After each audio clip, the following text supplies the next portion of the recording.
पावसाला सुरुवात झाली की रानात माळावर रानभाज्या उगवायला सुरुवात होते।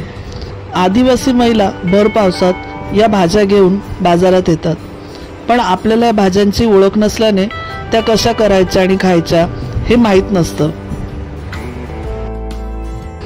काही रानभाज्या किंवा जंगली भाज्या केवळ पावसाळ्यात मिळतात।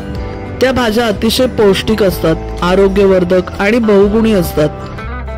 कोणत्याही लागवडीशिवाय, बी बियाण्यांशिवाय, फवारणीशिवाय उगवणाऱ्या या भाज्यांना रानभाज्या बोलतात। तर आज आपण अशाच एका भाजीबद्दल जाणून घेणार आहोत। तर ती भाजी आहे दिंडा भाजी।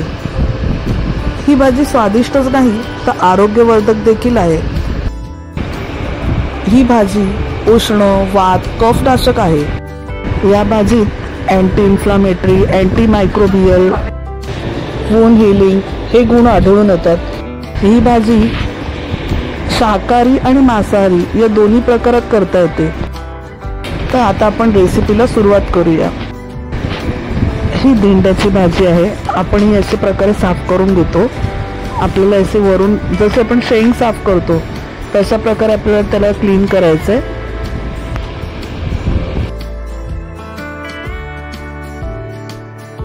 तर आपण इथे वाटण्यासाठी साहित्य घेतलेलं आहे। आपण 1 वाटी ओलं खोबरं, मूठभर कोथिंबीर,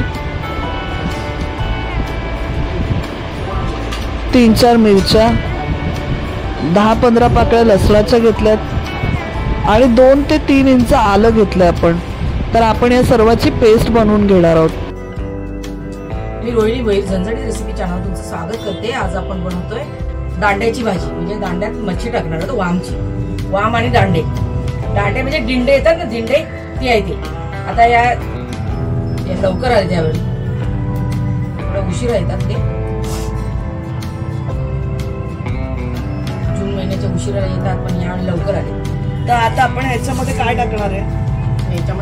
तर आज ना आपण हे दिंडे टाकून वामची भाजी म्हणजे वामची कालवण बनवतोय। तर त्यासाठी ना आपण इथे पहिले खोबरं, आलं, लसूण, मिरची, कोथिंबीर याची पेस्ट बनवून घेतली। ही बघा,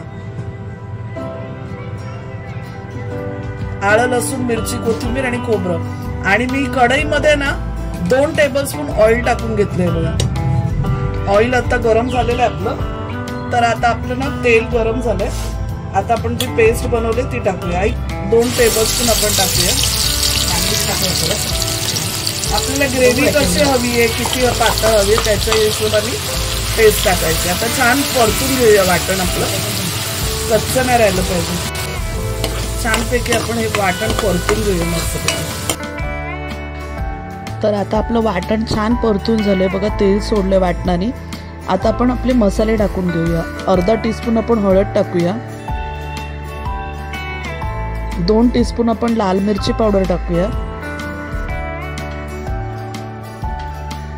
आणि 2 टीस्पून आपण आगरी मसाला टाकूया।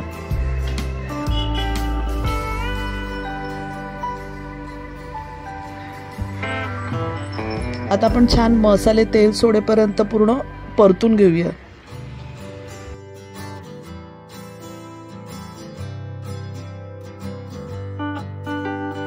आता आपण जे दिंडे कापून घेतलेले ते टाकून घेऊया।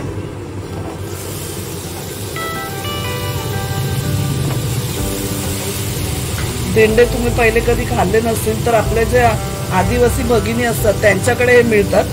त्याचं आपण साल काढून आहे ना वरचं कापून तुकडे करून घेतले आणि खूप छान लागतात। पावसाळ्यातच मिळतात ते, इतर वेळी आपल्याला नाही मिळत।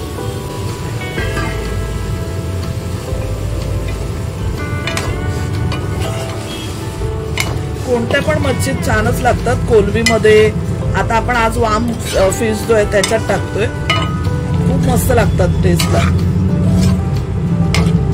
कोलंबीमध्ये तो खूप सुंदर लागतात। कोलंबीत मी पहिले पण दाखवले, त्याची लिंक मी याच्या खाली टाकीन। आता ना आपण 5 मिनिटासाठी वाफ देऊया ना, झाकण ठेवूया याच्यावरती आणि 5 मिनिटं जरा वाफेवर शिजून घेऊया। मग पाणी टाकूया आणि शिजून घेऊया दांडे। 5 मिनिटं वाफेवर मारूया, झाकण ठेवून ठेवूया।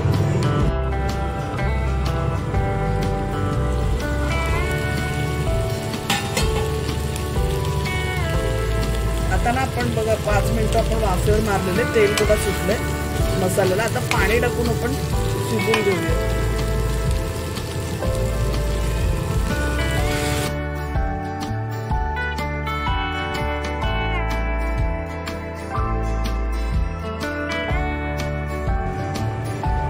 तर हा वाम फिश आहे. तर आपण बाजारातनं आणल्यानंतर तुकड्या वगैरे कापून ठेवल्यात, स्वच्छ धुवून ठेवलेल्या आहेत या. आता आपण जरासे दांडे आपण शिजवून घेतले ना 50% का आपण त्याच्यामध्ये वाम फिश सोडणार आहे.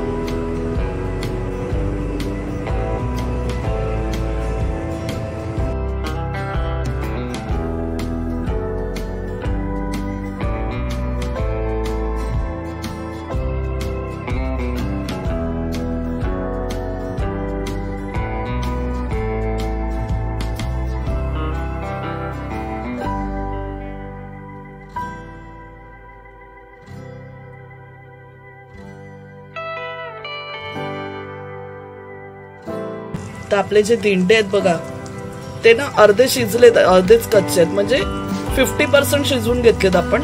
आणि आता आपलं जे वाम फिश आहे ते टाकून घेऊया आतमध्ये. तर इथे आपण ही भाजी जी म्हणजे हे जे कालवण आहे ते 7 लोकांसाठी आपण बनवतोय. तर आपण लसूण, आलं, खोबरं हे त्या हिशोबाने घेतलेलं आहे. तर काही लोक विचारतात की एवढं आळं कशाला वापरता, म्हणून मग मी सांगते की 7 लोकांसाठी बनवतोय त्या हिशोबाने घेतलंय आपण. तर तुम्ही किती लोकांच्या हिशोबाने करताय त्या हिशोबानेच घ्यायचं. जर आपल्याकडे 2-3 माणसं असतील तर थोडाच लसूण, 3-4 पाकळ्या लसूण घेतला असं करायचं.